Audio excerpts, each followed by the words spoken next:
சிலுவை மரம். இயேசு கிறிஸ்து வாழ்ந்த காலத்தில் ரோம அரசு மூலமாய் கொடிய குற்றவாளிகளுக்கு கொடுக்கப்பட்ட மரண தண்டனை தான் சிலுவை மரணம். இது சாதாரண தூக்கு தண்டனை அல்ல. மனிதன் மெதுவாக வேதனைப்பட்டு இறக்கும் மரணம்.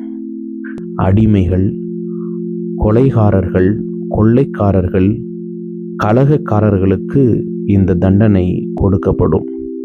ஆனால் பாவமற்ற இயேசு கிறிஸ்து இந்த சிலுவை மரணத்தை நமக்காக ஏற்றார்.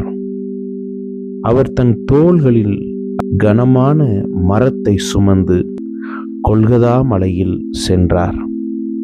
அவர் சுமந்தது மரமல்ல, நம்முடைய பாவம். அவர் நமக்காக நம்முடைய பாவங்களை சிலுவையில் சுமந்து தீர்த்தார். ஆனால் இன்றும் நாம் பாவத்தை சுமந்து கொண்டே இருக்கிறோமா? அல்லது அந்த பாவத்தை கிறிஸ்து இயேசுவிடம் நாம் அறிக்கையிட்டு மனம் திரும்பி வாழ்கிறோமா என்பதை சிந்திக்கும் காலம்தான் இந்த லெந்து காலம். நம்முடைய மீறுதல்களின் நிமித்தம் அவர் காயப்பட்டு, நம்முடைய அக்கிரமங்களின் நிமித்தம் அவர் நொறுக்கப்பட்டார்.